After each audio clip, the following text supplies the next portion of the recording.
Hello, listeners. We're Shedding Light, and I'm Candy. I'm Angela. And I'm Susie.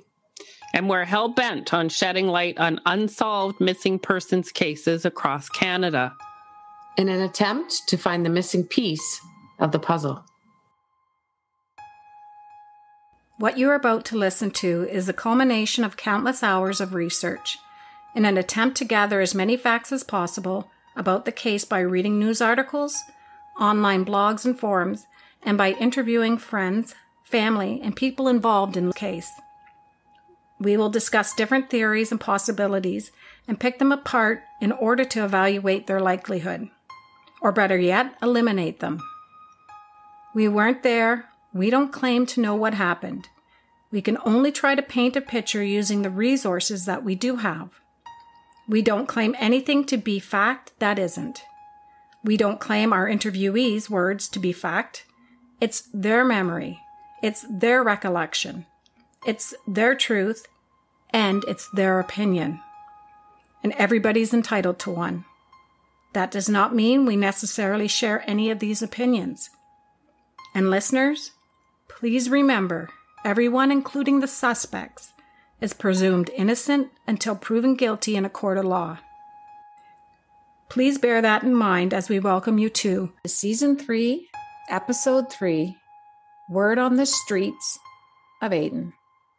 Produced in partnership with our friends at Please Bring Me Home and sponsored by Bruce Power. Bruce Power does more than supply 30% of the electricity used by Ontario's families and businesses.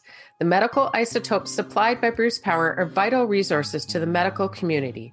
By joining forces with the healthcare sector and research facilities, Bruce Power can continue delivering life-saving medical isotopes to hospitals around the world, improving the quality of life of millions of people in the process.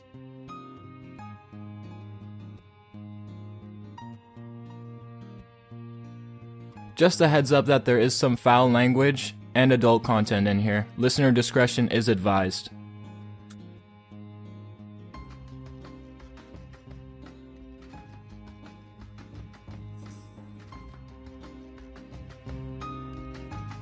We don't always say it, but please know that every podcast recording is dedicated to the memory of Nolan Pantishin. Hello, everyone, and welcome back. Wow, we are so happy and humbled, and we want to thank our wonderful, super awesome listeners for all their 5-star ratings and reviews. We sincerely appreciate your feedback and continue to strive to bring you the best podcast content possible. Ange, can you please explain Buy Me a Coffee? Sure. So we hesitated about doing this at all because we all, especially me, needed to curtail our caffeine consumption. I'm almost all decaf now. Love the stuff, but the old ticker just can't handle it. And we all know what menopause does to us. Yep. Yeah. When we found out that we can cash in the tokens at Buy Me a Coffee for whatever we wanted, like wine. Like wine? Wine. Ooh, yay. Anything we want, really. Well, we were all in. So if anyone would like to support our podcast, here's your chance to buy us a coffee or a glass of wine or whatever you'd like to contribute to, because these funds will allow us to invest in better equipment to bring you a better quality product. They will allow us to purchase better means of researching to bring you more facts about the stories we tell. And yes, we may even splurge on the occasional glass of wine. Details can be found attached to this podcast recording or on our Facebook or Instagram page. Thanks for supporting us. And if you haven't already listened to episodes 1 and 2 regarding the 35-year-old case of Neil McDOUGALL, we suggest that you do in order to follow along. So I just want to briefly recap where we left off in the last episode. We discussed how 40-year-old Neil McDOUGALL left work at Three-Way Demolition in Durham, Ontario, early on Friday, October 11th, 1985. He showed up at his home with his coworker, Al, but was later than his wife had expected him to be. The two men had a brief discussion outside, then Al left. Neil ate dinner with his family and left his house to head to Ayton, Ontario just after 7 p.m. He told his wife, Mary Ellen, that he was going to Ayton to find Al and to talk about getting back the money he invested in his Ponzi scheme. And this is the part that isn't 100% clear. Witnesses state a few variations of what they recall seeing that night 35 years ago. It has been reported that Neil went to Blondie's, which was the commercial hotel, the local hotel that night. Some recall different times Neil came and left Blondie's, but they all recall seeing Al at the bar, but at different times. One witness maintains that Al and two other men left shortly after Neil did and speculate they followed him and met up with him, and perhaps that's where things got out of hand. Another witness states that Neil left with one or two of Al's friends, Russell and or Doug, the first time he left the bar, which seems like it could have been any time between 7:30 and 10 p.m., and then returned just before closing time, alone.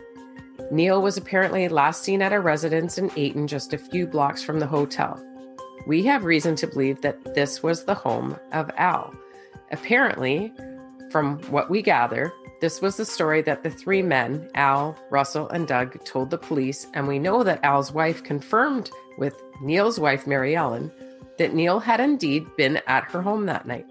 Neil was never seen nor heard from again, and his normally meticulous truck was found on Sunday, right around the corner from Al's, visible from his house. How do we know that Neil was at Al's house, you ask? Well, if you recall, Mary Ellen stopped by Al's house a week after Neil went missing, and she says, quote, "The only time I talked to Al's wife was the Saturday that I asked her for the key to the shed, which was a week after Neil's disappearance. She told me that Neil dropped by her house to tell her to try and keep their marriage going. He told her that he loved being married and was so happy. She said he was there around 2 a.m. before going home. Their house was raised up as they were getting ready to pour cement into the retaining basement wall, and Neil had to walk on 2 planks to get to the door, and he did fine, meaning he didn't have too much to drink." That's an interesting fact. That could be another reason why that rumor was out there about Neil being encased in cement. Totally. And didn't put that together until right now. Mm-hmm. And we'd like to note a correction from our previous episodes. We stated that Neil was last seen leaving a residence on Edmund Street, as this is what is stated in some reports. But we believe the home Neil was at was actually Al's home on Augusta Street in Ayton. And from all accounts, as you've heard, that seems to be the truth. Edmund Street intersects Augusta at the south end, and it was here on Edmund Street in front of a commercial building that Neil's truck was found, pretty much kitty corner to Al's house. Al's home was very close to that intersection, allowing a clear view of the truck. It seems very odd that a grown man would just vanish in this little village. We stated in an earlier episode that the population was merely 187 people, as that is the only data we could find. However, since airing the podcast, a listener commented that the town has more like 500 residents. Apparently, they need a new census. Yeah. Ayton is a rural village on the banks of the South Saugeen River and is the center of a prosperous farming area. It is surrounded by many small towns and villages. Who in this quaint village knows what happened to Neil McDougall? What could possibly motivate and compel someone to kill such a peaceful, friendly man? Did he become too insistent with someone about getting his money back out of the pyramid scheme he invested in, and they lost their patience or panicked that they could not pay him back his money? Would jealousy spark anger that got out of control? Was it simply an argument that turned into a fight that led to Neil's death? Was it just an accident? Someone does know. That we are sure of. Three-way demolition where Neil worked in Durham was owned by two brothers, and we had a chance to speak with one of their wives who worked for the business as well. She had fond memories of Neil, and she had this to say about him. Oh, yes, I do have a lot of memories about about that particular incident, but it is a long time ago because it's 1985, right? Yeah, 35 years. It's a long time. I never did believe that he had ran away, that kind of thing, because that at the first, that was very much the attitude of the OPP, working for our firm at that time when he went missing, and I just never had a firm feeling about all the theories that came up, and of course we were acquainted with Neil's brother. And he couldn't believe it either. And so we spent a lot of time together. And Neil was the friendliest person I think I ever ran against. He was one of those cheerful people that he laughed quite a lot, and he was always willing to help you. And he was always had that, I don't know, way of, he was happy about stuff, you know. He was quite devoted to Mary Ellen. She went on to say that she and her husband had given Neil the keys for the shop to look after things as they were heading out of town for the weekend. And actually, we had left him in charge that weekend that he went missing. I had to go up to Owen Sound before that and pick up a part. I don't know, I didn't take my car, I took his truck. We left Neil just in charge of everything because we left on the Friday morning, and it was a long weekend. And we left on the Friday morning, and he was a clean freak. Definitely. He never smoked in his vehicle, and didn't let anybody else smoke in it either. He comes out to the truck, and he dusted off all the and honestly, you could have ate your lunch off at the seat. There was no dust in it. Wow. And I know that he always kept the thing where you would have your ashtray in the trucks, you know, and the cars. And anyway, it was always there might have been a set of keys or something like that in it. But anyway, because I had been in the truck before and used it instead of my car, I know that truck was in mint condition. It was clean and immaculate. All that. Yeah. My husband and Neil always worked Saturdays. One of them would always go and get the auto trader. And remember, it was Thanksgiving weekend, a long weekend, and Monday was the holiday. And then they came home on Monday, and the shop was in an absolute disarray. There were beer bottles everywhere, cigarette butts, and that was just not like Neil. They were shocked.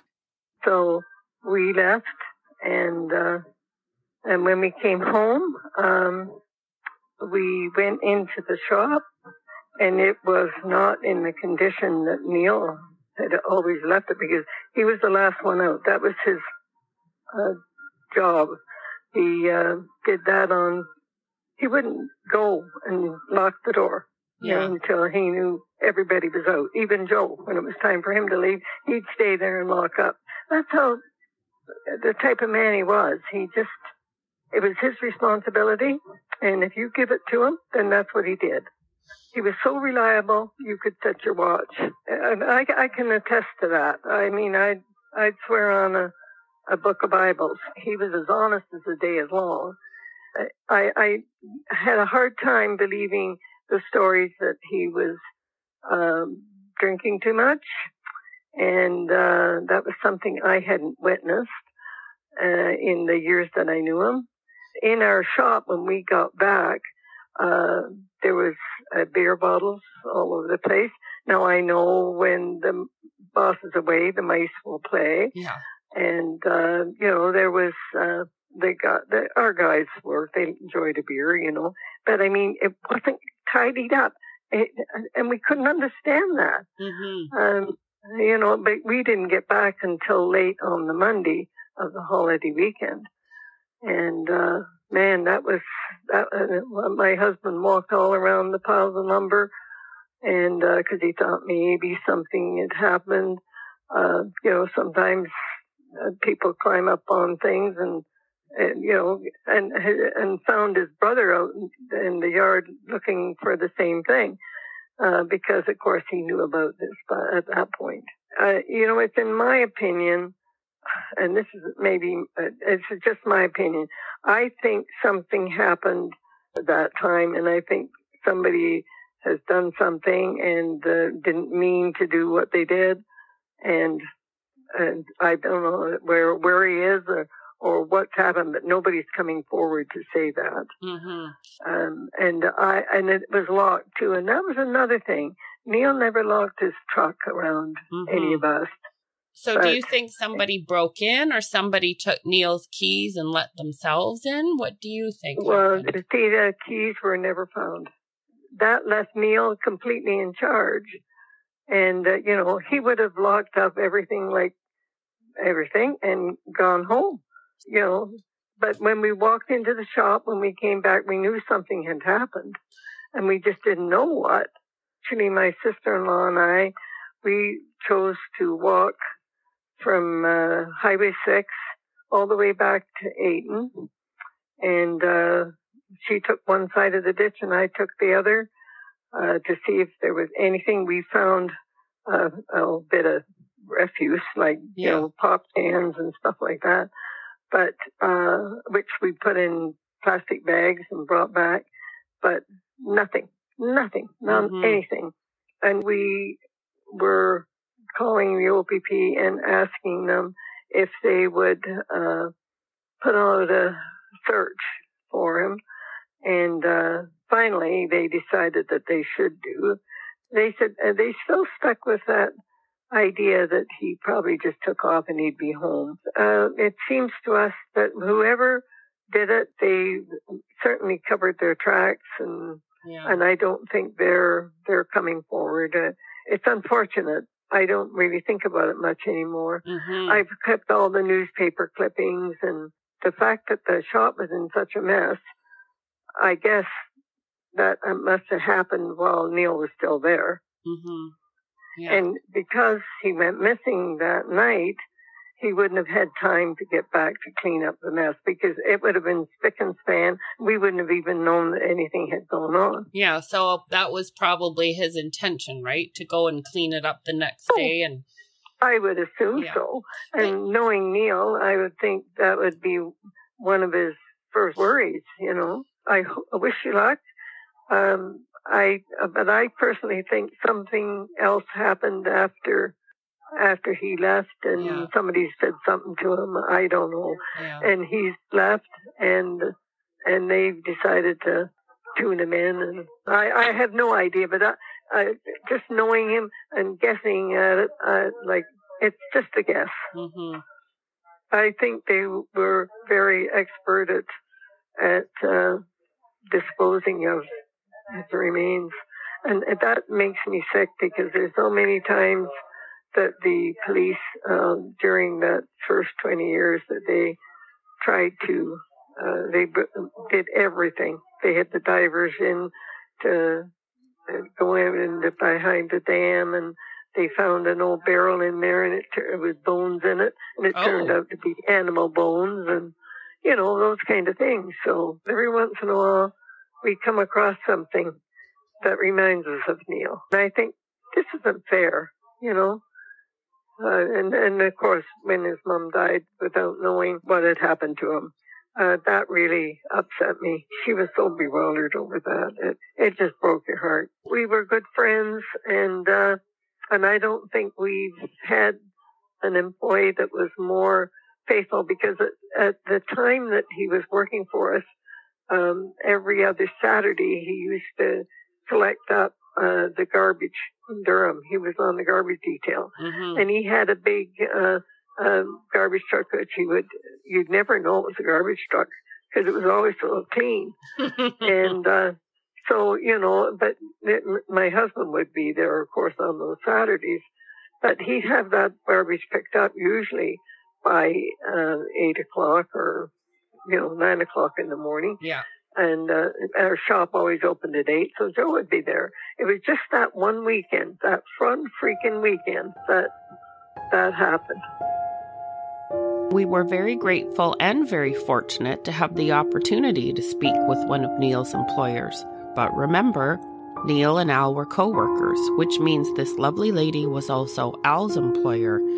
It's only fair to say that she had nothing but lovely things to say about Al, that he too was a responsible and reliable, hardworking man. And she believes that Al was not involved in any way with Neil's disappearance. She had lovely things to say about both men, but perhaps Al was a different person while not under the influence of alcohol. Plus, you'd normally be on your best behavior in front of the boss, wouldn't you? Mm-hmm. That is true. But we should point out that Neil and Al's former employer wasn't the only person to say that Al was a good guy. We've heard that from one other person. We need to paint an accurate picture, so that's only fair. He must have a heart. Hopefully that heart tells him to do the right thing. At the very least, we know Al has some answers that we are sure will help to illustrate Neil's story. And we hope and pray that he will come forward with them. That would be helpful. So Neil was very responsible and reliable, so much so that they left him in charge of the shop for the weekend and gave him the keys. And they seem to do this quite often. So it's strange that there was a mess left in the shop. And I wonder why this would happen. Is it possible the person responsible for Neil's disappearance went there and used the keys to get in? Maybe they went there knowing they would be uninterrupted and have time to figure out a plan. Or maybe Neil and some coworkers had a few beers after work and he planned to come back the next day to clean up. But the keys for the shop were never found. It just makes your mind go wild, doesn't it? It sure does. What the hell happened? Everything. What the hell happened? Because it's all out of character for Neil.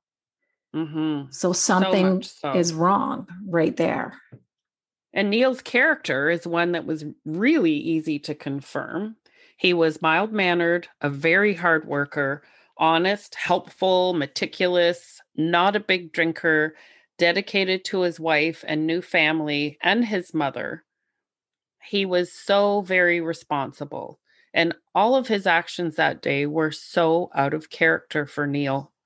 He was late coming home. He stayed out late at the bar. He left the shop a filthy mess. He had smokers in his truck, not to mention a filthy truck. What was it that had him so upset that he did a 180? Maybe his mission to get his money back didn't go as planned. He had a new mortgage to pay for and a family to support, and it could have been very frightening to realize that he may have gotten himself into a financial mess. Remember we mentioned in our last episode about Neil getting off work early, but not showing up to his house until just before dinner? Well, we spoke to a woman whose backyard butted up to Neil's mother's backyard in Durham. The yards were separated by a fence. And she recalls hearing a commotion coming from the shed on the other side of the fence, where she thought that a lawnmower and rakes were stored. Out of there all the time looking after his mom. He was very, very good to his mother. And so she always kind of knew what he was doing and whatnot, you know. He always kept in touch with her a lot. He was in there at least every day, checking, and I don't know whether he had his lunch with her and things like that, you know. She was always very aware, you know, what he was doing, where he was going. I think she would know right away when he wouldn't show to do his job. If he couldn't be somewhere, I'm sure he had someone who would be there. And so the thing is that he was a really hard-working man. So everybody in Durham kind of knew him because he did deliveries, and he was just the kind of person, you know, if you asked him to do something or do his work, he always did it, right? Very hard-working man. I will note that when I lived on Elm Street as a kid, Neil had his trucks and everything parked down there at a house on the corner. Very, very, always cleaning. Everything was just very spotless, right? Mm-hmm. He even cleaned the garbage trucks.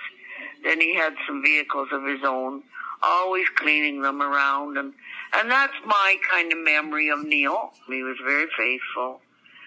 They were, his mother was a great neighbor. She never bothered anybody, or she would never hurt anybody, or, Our children had a swing set, and they were small at the time. They're both growing now with children of their own, but they had a swing set, and that Friday night we were back at the swing set, which is fairly close to the shed that's on the back of Mrs. McDougall's property. And that night, which was very, very uncommon, we could hear a real commotion in the shed. And we never thought anything more about it until maybe some of this came up, But someone must have been in that shed looking for something. It was the Friday night of the night he disappeared.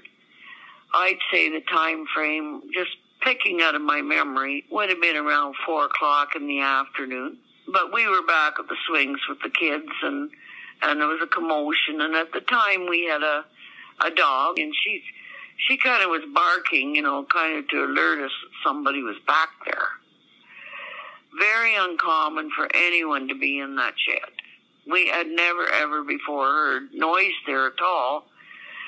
So now thinking about it, it could have been possible that somebody was in there looking for something, or I don't know what, And Mrs. McDougall herself, really, she was an older lady, so she never walked back to the shed and did anything there. So, and that's all I can really tell you about that. To say we saw anybody, my husband kind of looked down, but we didn't really see anybody. And to be honest, we never thought that much about it. Could Neil have been in there with Al, removing something or looking for something? Sure. Perhaps this was why he was late getting home from work, even though he left work early. Remember, it's a confirmed fact that Al was with Neil at work, after work, and followed him home. What could they have been doing, and what was in there? What was going on? What was back there that caused the ruckus? What did he have stored in that shed? He wasn't there to mow the lawn that day, that's for sure. It just makes you think, what was so important in that shed that he had to be there that day if he was there that day? Things that make you go, Mm-hmm. Oh, by the way, did we mention that we were told by a few people that Al was allegedly dealing in stolen goods? Wow. Mm-hmm. So could it be possible that some of those were being stored in that shed? I don't know. Maybe Neil kept a wad of cash in there, or we don't know, but something seems to have brought the men to that place, if that is indeed what was going on that day. We do know that Al was allegedly dealing in stolen goods. And we know that at one point, Neil had purchased a set of skis from Al. Now, whether he knew these skis were stolen goods at the time or discovered that after, we don't know. But we can make all kinds of speculations here. And we are speculating that it was Neil back there. It would most likely have been Neil in there, as a disturbance or trespassing was never reported by his mother. And we know he visited his mom every single day, so it wouldn't be unusual for him to be there, as that was a daily occurrence. We know that Neil was involved in the scheme, and we know he wanted his money back. Maybe he was under pressure to enlist new investors, but he wasn't able to get anyone to join because he was so quiet and mild-mannered and probably not really a salesman. Maybe he got into something and he realized it was not above board and he wanted out, being the honest guy that he was. So for those of you that are not familiar with how these schemes work, basically it's a fraudulent investing scam promising high rates of return for investors with little risk. So returns for earlier investors come from the money taken from the later investors. Ponzi schemes are similar to pyramid schemes. We've all heard of those, in that both are based on using new investors' funds to pay the earlier backers. Both schemes eventually bottom out when the flood of new investors dries up and there isn't enough money to go around. And at that point, the scheme unravels. And I think back to the 80s when these pyramid type schemes were so popular. I think it's fair to say that we all knew someone, whether it a friend or a family member, who got involved in one. Seemed everyone was doing it. Does anyone out there remember pyramid schemes? Did any of our listeners have any money invested in one? Perhaps one run by someone from the town of Ayton. We know everyone there is listening. We can tell from our stats. Well, I have a friend who told me after listening to the podcast, she says, I remember back in the 80s, she says, don't you remember so-and-so and so-and-so and how all of a sudden they had a big addition built on their house, yada, yada, yada. She and her husband were asked, if you invest $5,000 and you can get 5 more people to join, you're going to make, I don't know what the promise was, but at least $10,000 to $25,000. So who wouldn't want to? And I think people really believed that it was a legitimate investment. I mean, not I remember thinking those types of things were legit. And if you wanted money fast and, you've got people that you trust telling you about it, must be legit. But it's all based on continuing to bring people in. And the minute people catch on to it and they stop joining, the last ones on the bottom of the ladder are the ones that get screwed royally. And it seems that possibly Neil was one of those. So it seems our listeners are quite captivated by Neil's story and full of questions and comments. So here are some of the queries posted on our Facebook page. They must have questioned the last person or persons in the last residence he was seen. Maybe they should go back to the person or persons. And our response to that is many people that attended the event, in air quotes, authorities speak of, were questioned in 2007 but turned up nothing.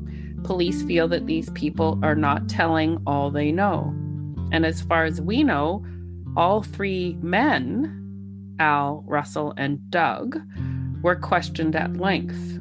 And allegedly 2 of the 3 men agreed to be polygraphed, whereas the 3rd refused.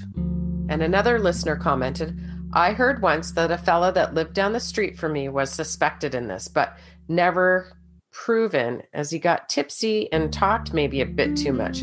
Wouldn't surprise me if he was guilty, just couldn't be proven. And our response to that would be, this doesn't surprise us, as we repeatedly hear the same name come up as a guilty party. I'm sure that over 35 years, someone had loose lips, and we assume there was more than one person involved, at least in disposing of Neil's body. So more chance that someone will let something slip. And this is from one of our top listeners. Does anyone know if they took DNA from all those cigarette butts or fingerprints from the truck? Our response is, well, as far as we know, Neil's truck was never taken in for fingerprinting or any forensics at all, and would be pretty hard to do so now, wouldn't it? Because I don't even know where the truck would be. And as far as the cigarette butts, why don't we let Nick Oldreeve from Please Bring Me Home team and Mary Ellen explain that one to you? They told the boys that they were going to do a DNA testing on them, and spoke up and owned up to smoking the butts that were in that ashtray that night. Yeah, the way I recollect you telling me was it was just we're going to tell them that we're going to DNA it. And so they're like, the jig is up. Like, if you did it, we're going to DNA it anyways, or you can save us some time and tell us. And then they did it. And that's what they did. And told you that then. Yes. And of course, that doesn't mean that they're responsible for Neil's disappearance. However, it is odd that they were in his truck. That they were in his truck. That they admitted to doing it, and they took that long to tell that. So, Holy shit, girls! Yeah, I can't believe that. Like, Russell and Doug both confessed that those were their butts in the truck. When they heard the cops were ready to run DNA on those things, they just came right out and said, yep, they were ours. And why wouldn't you have said that earlier on? It wasn't until they were threatened with being found out that they came forward and they confessed. According to Mary Ellen, the cops told her that they came forward and confessed. And I'm crazy. Yes. And I'm pissed off because it took 3 months for the police to gather the cigarette butts. Like, you don't do that on day one. Mm-hmm. Thanks for your input, Simon. Cowell. Well, and the only reason they did is because the heat was on from W5. So thank God Mary Ellen even kept the cigarette butts. Like, she was smart enough to keep them. She should have been when they didn't want anything. She should have been a police officer for even going that far. Talk about forethought, right? Like, we didn't have DNA back in 1985, but she had the wherewithal to think this is evidence of some sort, and maybe someday it will be important. And when you're and it was. And when you're screaming, listen, my husband didn't smoke. These are not his cigarette butts. He doesn't leave his truck like this. That should have been the first thing these clowns should have grabbed, is that truck. Candy. I don't give a shit. But I'm curious, and I can't remember who told us that the fellas confessed, but the reasoning behind why they hadn't said anything in the first place was that they were afraid that it would look bad on them. But yes, they had been in the truck. But they had nothing to do with Neil's disappearance. Right. Without a body, though, what's being in the truck and smoking cigarettes going to get you? So exactly. I mean, yeah, it doesn't sound good, boys. Liar, liar, pants on fire. They have some splaining to do. That's all I can say. Step up. We're all ears here. So the team at Please Bring Me Home has done so much research into Neil's case, and they have graciously and openly shared everything they have learned with us. So for those of you that aren't familiar with Please Bring Me Home and have not yet Googled them after our numerous references, and I'm sorry, but I can't see that any of you haven't done that, because if you listen to these podcasts, you obviously have a very curious mind, as do we. So Please Bring Me Home are a volunteer-based organization whose mandate it is to bring the missing home. They maintain close contact with the families of the missing. They research. They have many resources at their fingertips, like cadaver dogs and ground-penetrating radar. And they have many professionals who volunteer their services and their time. And just when you think that all the fingers point to the most likely suspect or suspects, the team at Please Bring Me Home throws you a curveball. While on the topic of the mysterious cigarette butts, Nick dropped the bomb that there were 3 completely different men that claimed that the cigarette butts were theirs. What?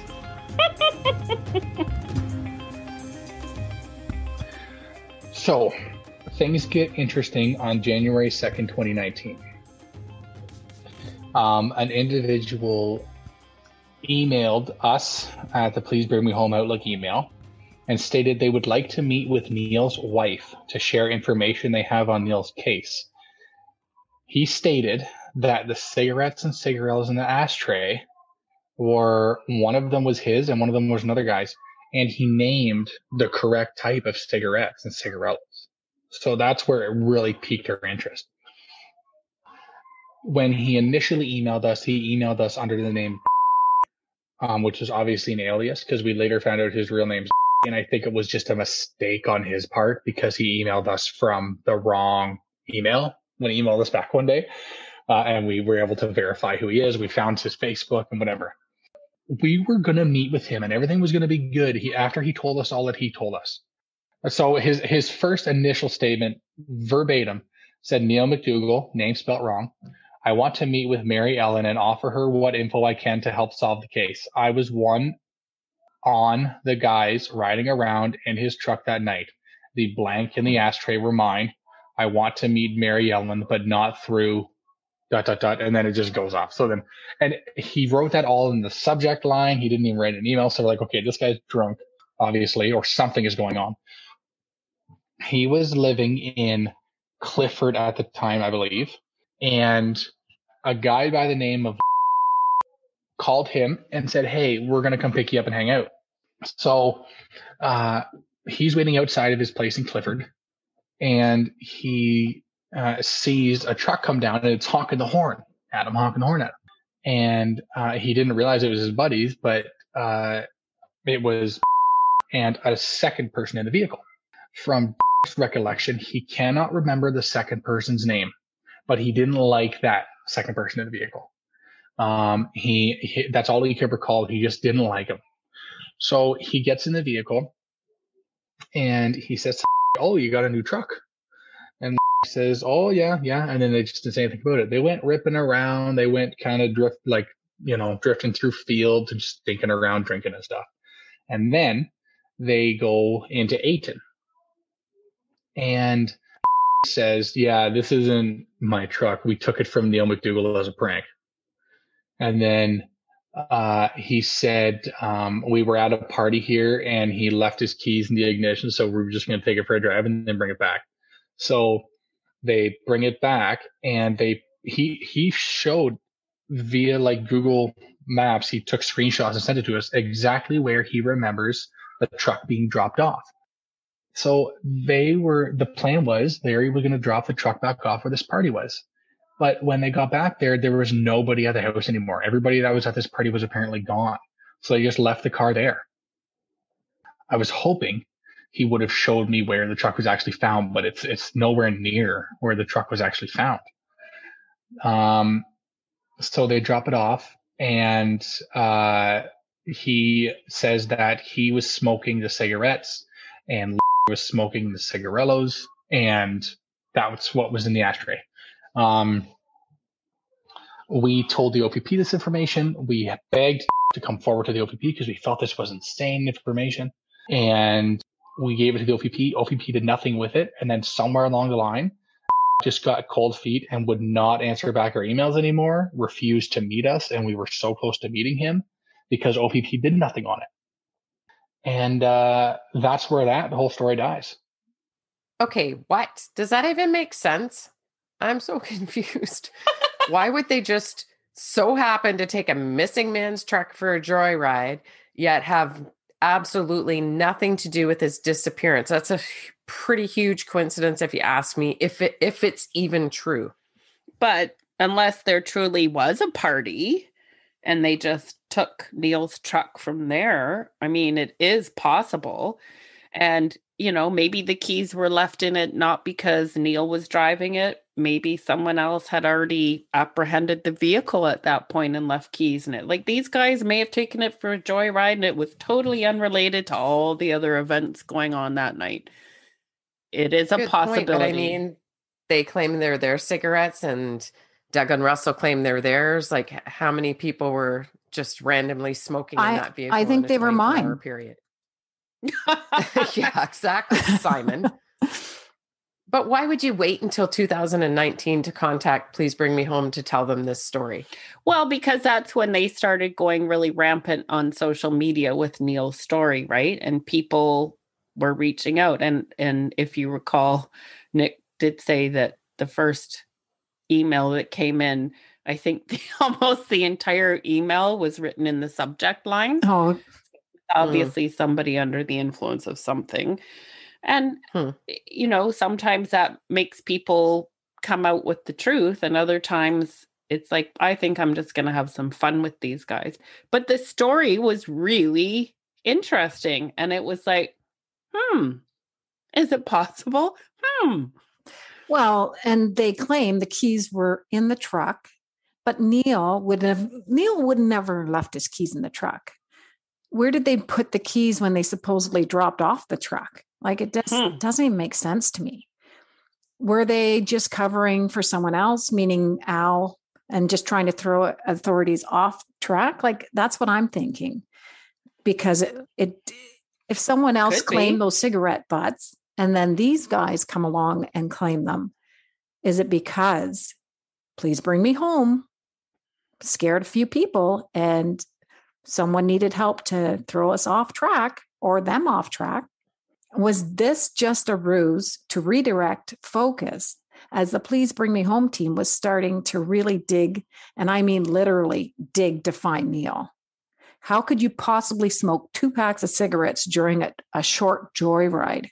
Yeah, exactly. Like, it makes more sense to me that they'd be Doug and Russell's and in a panic and driving around for the night. But if you're literally taking a vehicle that's sitting in at a party and the keys happen to be in it and you're going for a joyride and you drop it back off and, oh, look, the party's over. We'll just leave the truck here and throw away the keys. And we've smoked 2 packs of cigarettes. I know. Like, I don't know. It doesn't make sense to me. So obviously knowing who cigarettes in and of itself is not enough to convict someone of murder. The OPP collected the butts months later, as we know, and we can only assume that they tested them for DNA at some point.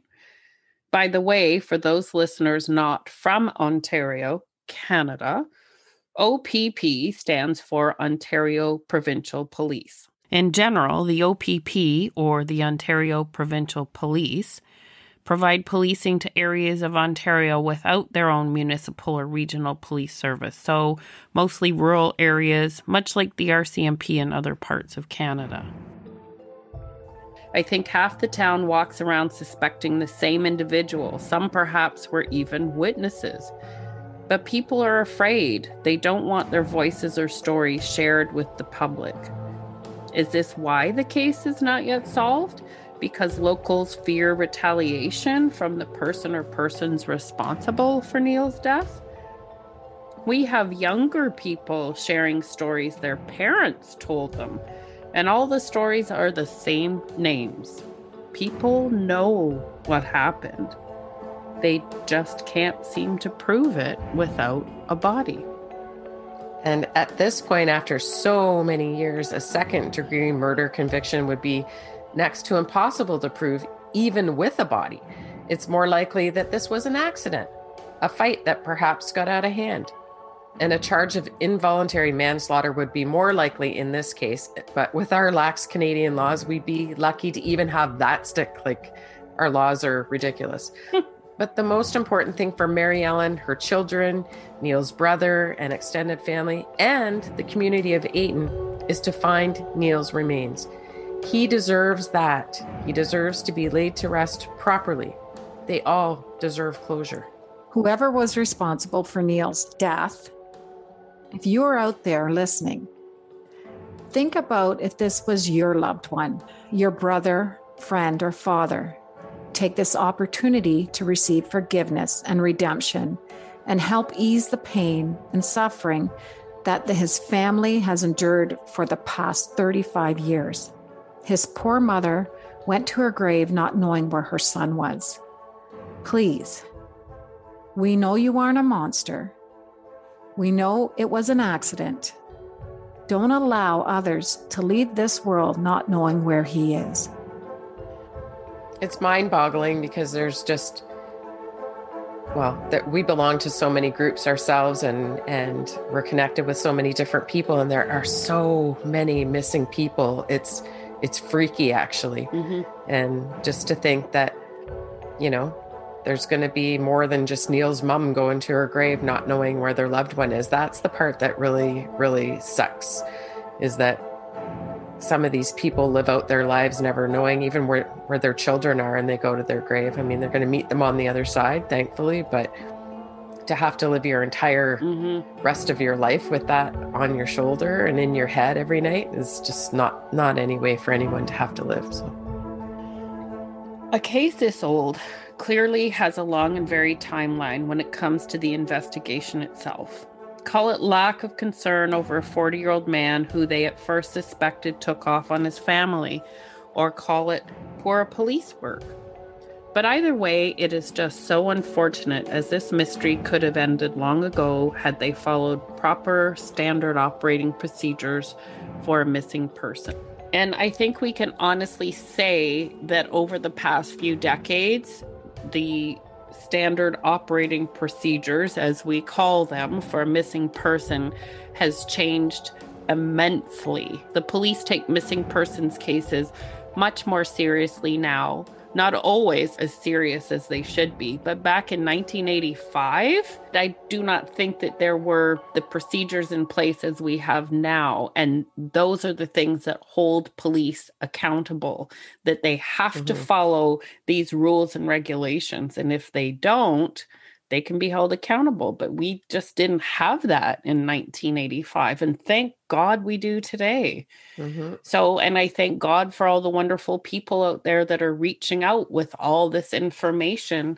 But what I'm liking nowadays with the police is that they are really going in different directions to find with this DNA and tracking down and solving cold cases. I think it's fantastic. So, yeah, they have really improved their procedures and they are going in all different directions to help find people. Well, technology is knowledge, right? Information and knowledge. The technology that we have today is staggering. And hopefully we get so great that, you know, someone goes missing or someone commits a crime, we can solve it within the first 48 hours. Neil went missing in 1985, and it wasn't until 1996 that he was declared dead. Think about that. Think about the financial impact alone as this would have had on his family when he, the breadwinner, has just vanished. Things remained fairly stagnant with no real leads until 2006 when the government announced extra funding to reopen cold cases. Around this time, Mary Ellen turned to spiritualism to assist in her healing while dealing with Neil's disappearance. Her studies led her to several workshops, sessions in Lilydale, New York, known as a town that talks to the dead. Mary Ellen met another Mary Ellen. Her name is Mary Ellen Rodriguez, the psychic detective. The two Mary Ellens reopened the investigation into Neil's disappearance.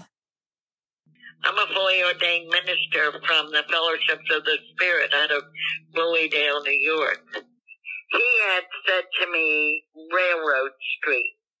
And I said to Mary, do you have a map? And she went and got a map. And I said, where's Railroad Street? I never heard of it, she said. I said, well, let's look for Railroad Street. So we found it in Ayton. It's, but it actually looked like it went nowhere. We got in the car and went to Railroad Street, and it ended into a dirt road. And as we were, I'm a medium. So I have different abilities. I have ability to go back in time, to step back in time. Because everything is a blueprint. Everything that happens moment to moment is forever there. It's forever there. It's never erased. It doesn't go away. Whatever is said, whatever is seen, whatever any of us do is a moment in time that is always there. So when we got out of the car, I just walked onto the dirt road. And as I walked onto the dirt road, I felt Neil in his truck, but he was sitting in the middle. He was sitting in the middle, and there were two men in the truck with him, and he was already half dead. And I felt that I saw that, I felt it, I knew it, that he was half dead. And they were on their way up on taking him onto this dirt road to dispose of him. And I knew that. And so we went on the dirt road. I said, Mary, let's just ride on the dirt road and let's just keep driving and see if I can pick anything else up. Well, we got, I don't know, maybe a half mile into the woods, and I felt something in direct line, but I didn't know what it was. Sometimes it's reversed with spirit, but I felt something up on a hill, like there was something up on the hill.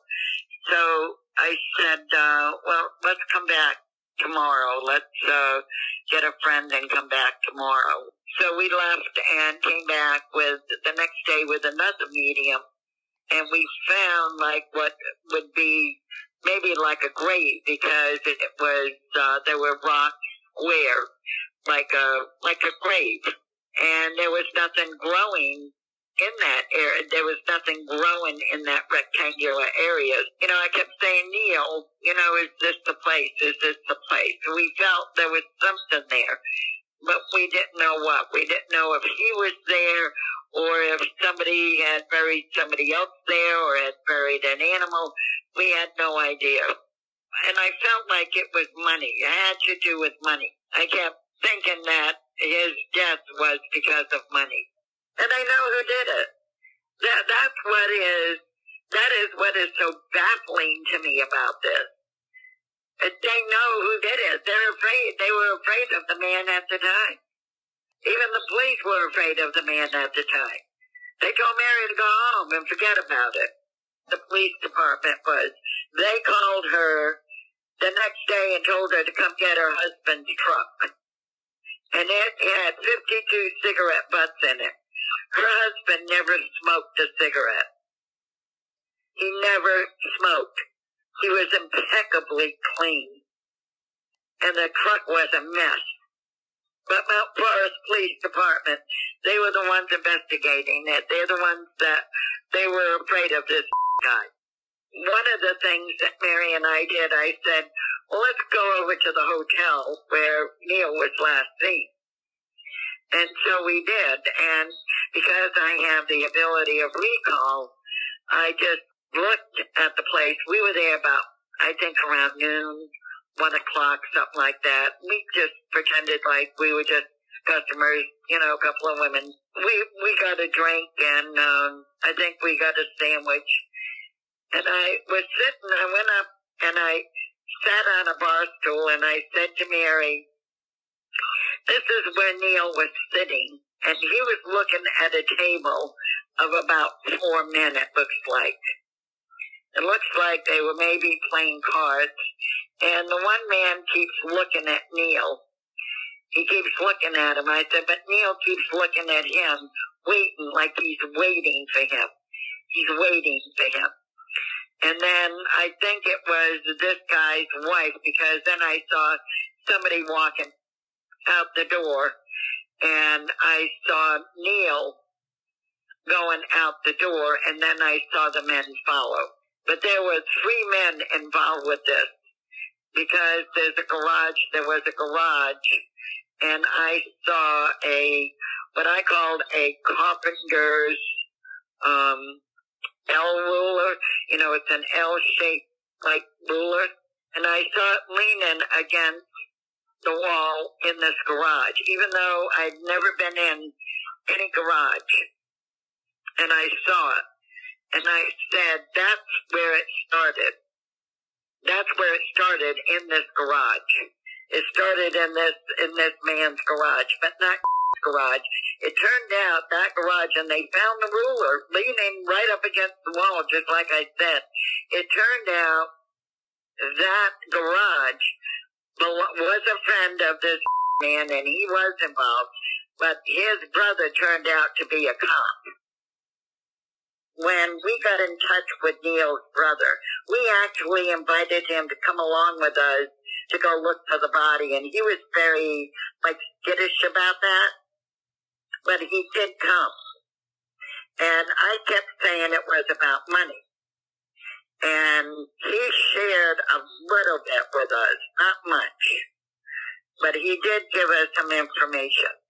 It seems that back in the 80s, there were these pyramid schemes that were going around.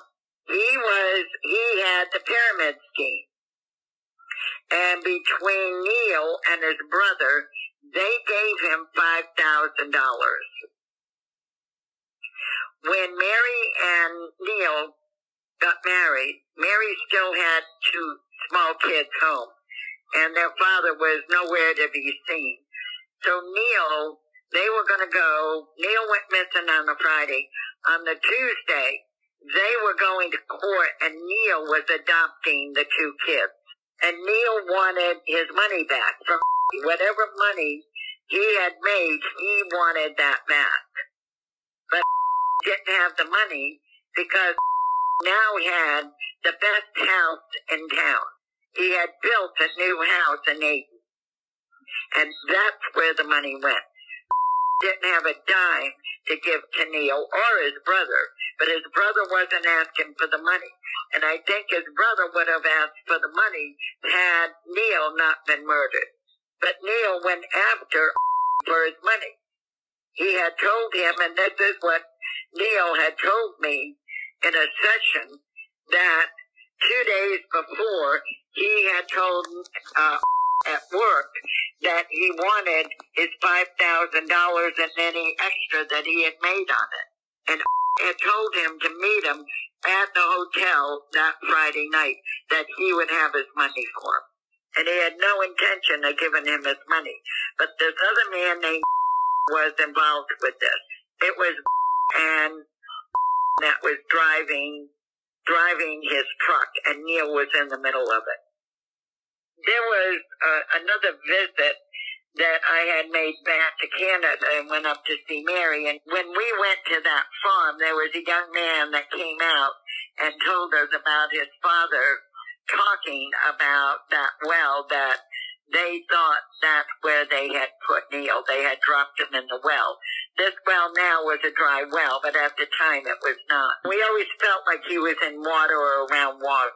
There were other psychics that we had taken this to, and I had some friends in Louisdale, and so I took that to them too. I mean, as much information as we could possibly get, we wanted to put this together and bring results in. I know this was about money, and that was the pyramid scheme. That was the motive for the murder to begin with. And had they investigated, they would have found this scheme. They would have found that. Had they,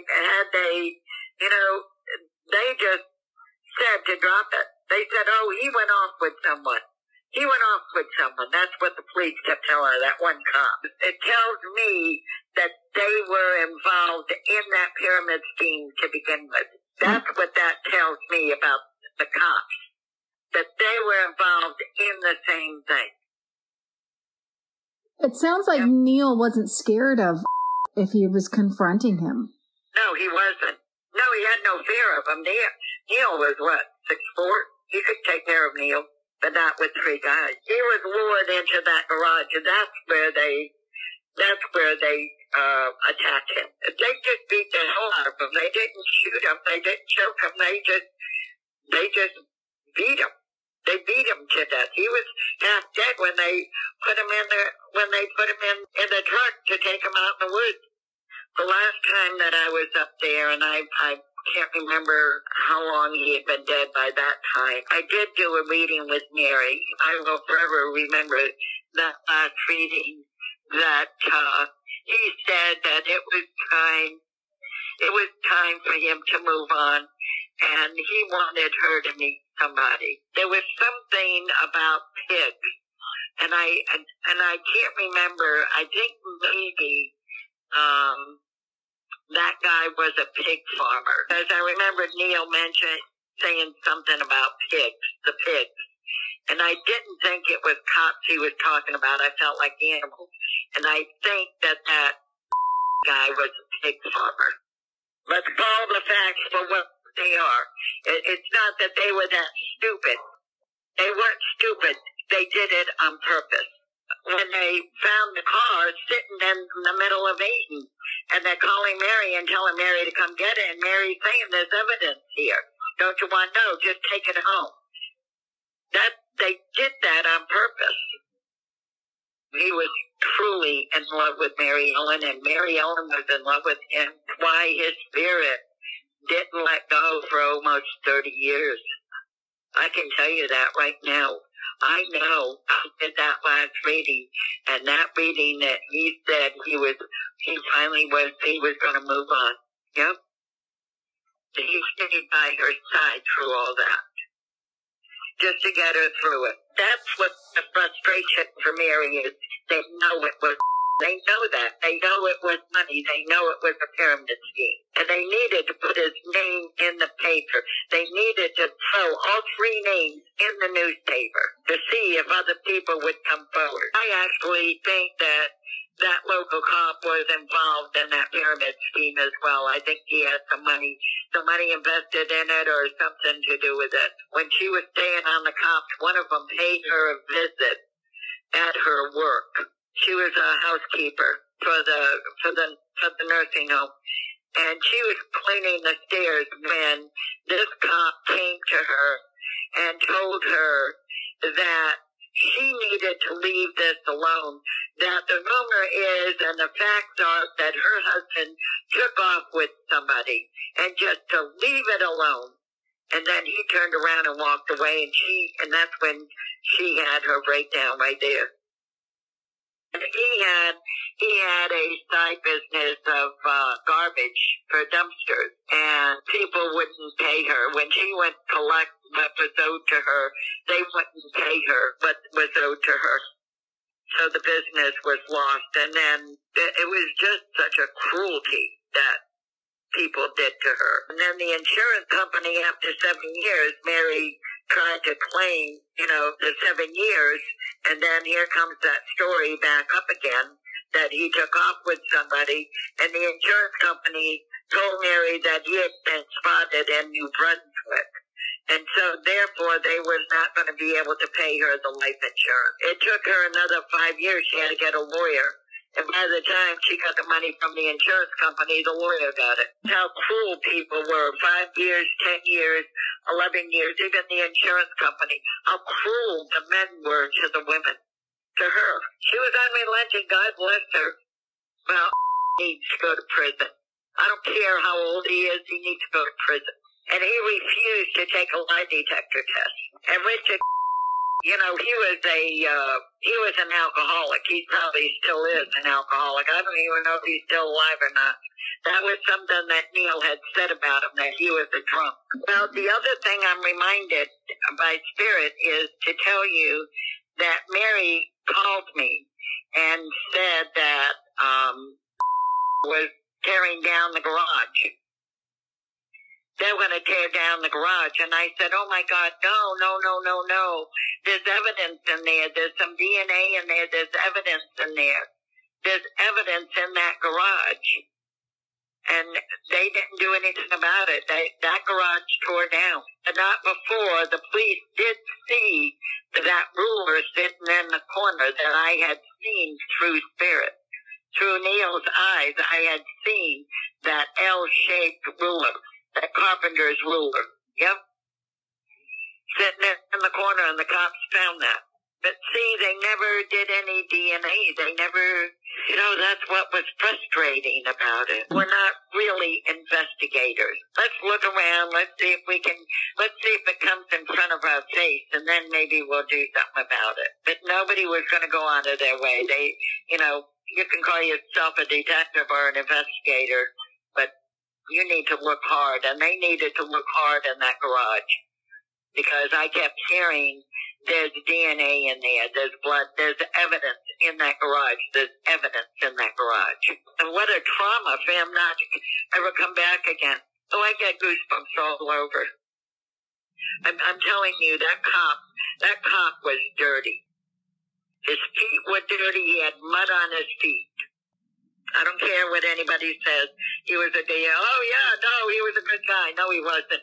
He was a dirty cop, and he was nasty with Mary. He kept telling her to leave it alone, see? What cop does that? Mary went door to door looking for the money. She had sent the bills out. Mary had been handling that. Mary had taken over sending the bills out for Neil. And went door to door, and they still wouldn't pay her. It's not that girl didn't work at it. I mean, God bless her. I mean it. God bless her. I'm just glad she's found happiness now as much as she could, and she has found goodness. Yeah.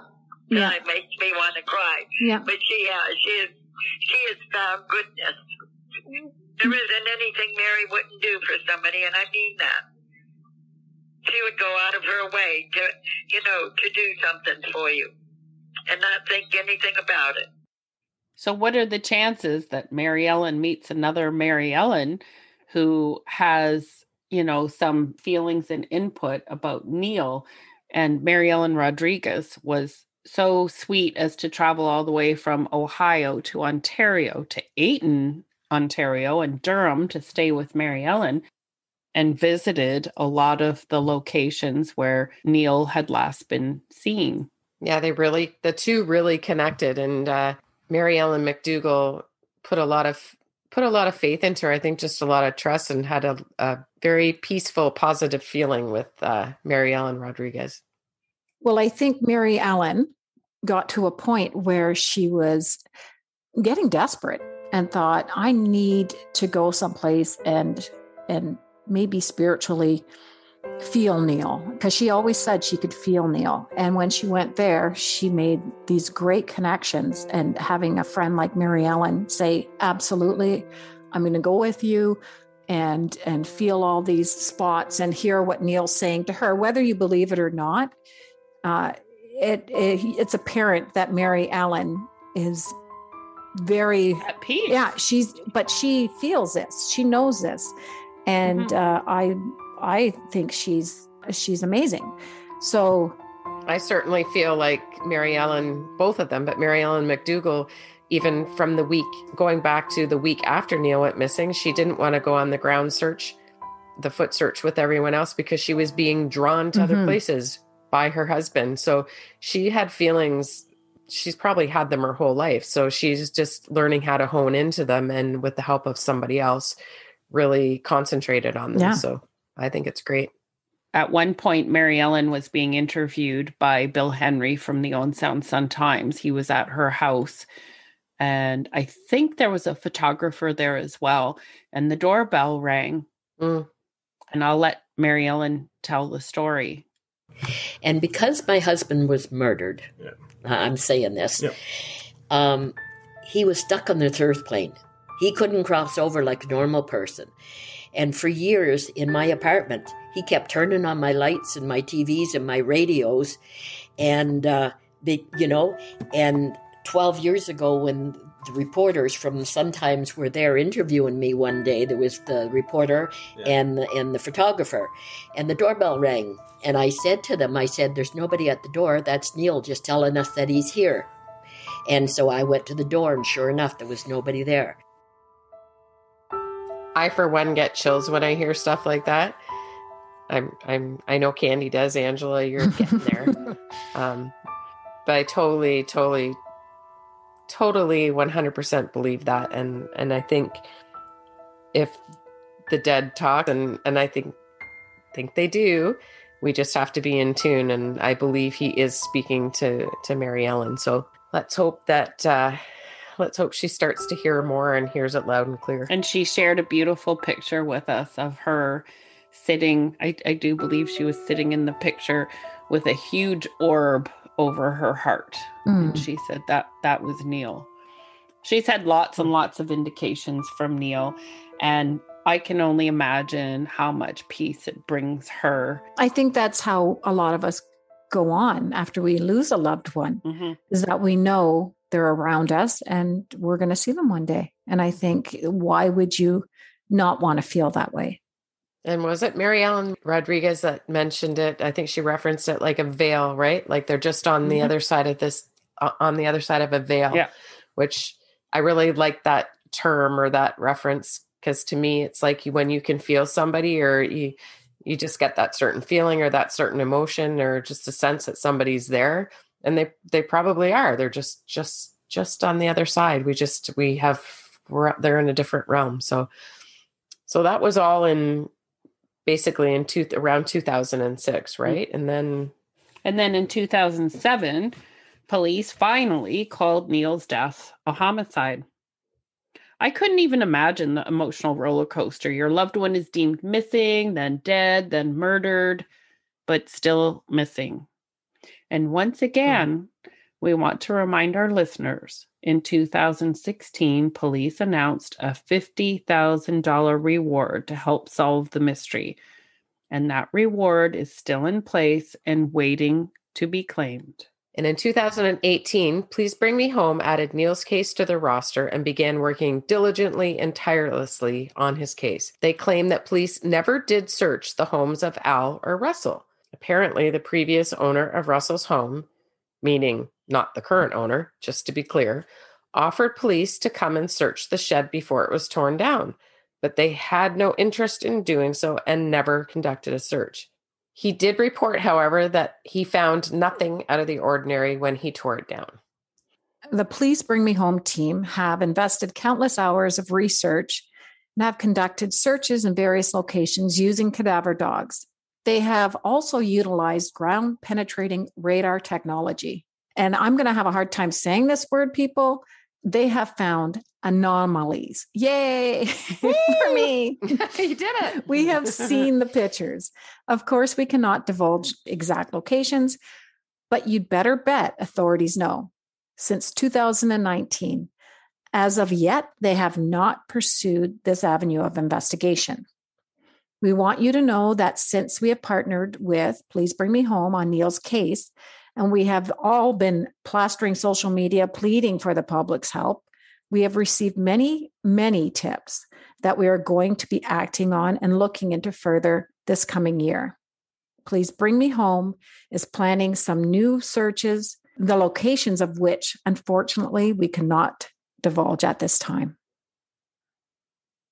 Girls, can I just say something? I'm really sorry. I sound so freaking nasally tonight. It's just the time of year and the season change, and I have really, really bad sinuses, so I sound like this. Are you sure you don't have COVID? Absolutely sure. You should get a test. I had to take my son today. Oh no. For a test? Yeah, he was very, very sick at school. And then came home and ate 5 Oreos. No, he did nothing at school. He said he had an upset stomach, but seemed to come in, grab the Oreos and a cup of milk, dip them and eat them. He was totally fine. But I thought, you know what? No, you need to go and have a COVID test. Either it's 10 days off or a COVID test. And hell's no, you're not staying home for 10 days. So we had the test? Yeah. So I don't think he's going to be sick at school much longer. Oh my God, that must have been horrifying. Did he hate it? Bobby. He didn't like it, but I kind of enjoyed it. Is that awful to say? Oh, Mother of the Year. Yeah. But he needed to, you can't do that. You can't fool around with it. No. Well, he's not going to be having an upset tummy anymore. Let's say that. No. And I do apologize. I sound really, really nasally. I'm so sorry. New name, Nasal. Yeah. Okay, Simon. Nasal Sue. But no, I think, we used to all be able to say, well, I haven't met anybody with COVID. I don't know anybody that's got it. But I think we can all say that now, and we won't go into details. But yes, I'm glad Bobby's okay. We'll find out tomorrow. Yeah, it's not a laughing matter because it is serious. But yeah. Kids, you got to be careful. Yep. He's a little shyster, that one. God love him. I don't know where he gets that from. I don't know. I'm so innocent. Join us for episode 4, where we will discuss the long-term impact Neil's disappearance has had on Mary Ellen. And we hope to have some pretty interesting interviews for you. And don't forget, pretty please leave us a review on Apple Podcasts, or a 5-star rating would be really sweet. Or buy us a coffee or a glass of wine if you are so inclined. All of our contact information can be found attached to this podcast recording or on our Facebook or Instagram account. And before we sign off, we'd like to introduce you to another podcast we have been listening to called Fresh Hell. 2 women from opposite sides of the Atlantic talk about murder, mystery, and the macabre. This is an international true crime podcast hosted by Annie and Johanna, one in the US and one in Austria. I've listened to many of their episodes, and these women have an amazing chemistry together. I love it. And they've never even met in person. I want to talk to them about how they record remotely. It's apparent they share the same passion for true crime and the unknown. Give them a listen while you're waiting for our next episode to roll out. You'll be glad you did. I'm Annie from Boston, Massachusetts. And I'm Johanna from Vienna, Austria. We are the hosts of Fresh Hell, your international podcast that covers murder, mystery, and the macabre throughout history. Are you interested in the 3,569 ways your household could have killed you in the Victorian era? Do you know how malaria and syphilis played a role in the John List family murders? And have you ever wondered what Prince Albert's sex chair had to do with the murder of Stanford White? Okay, nothing. It had nothing to do with it. We're still telling you about it, though. It's a pretty great sex chair. If you're looking for another show that talks about Ted Bundy, this is probably not the podcast for you. But if you're looking for two women that cover lesser-known cases from all over the world with a lot of background information. So much background information that you will rock your local pub quiz from now on. Then find Fresh Hell Podcast on your favorite podcast app. We also have German cannibals. See you soon. Tschüss.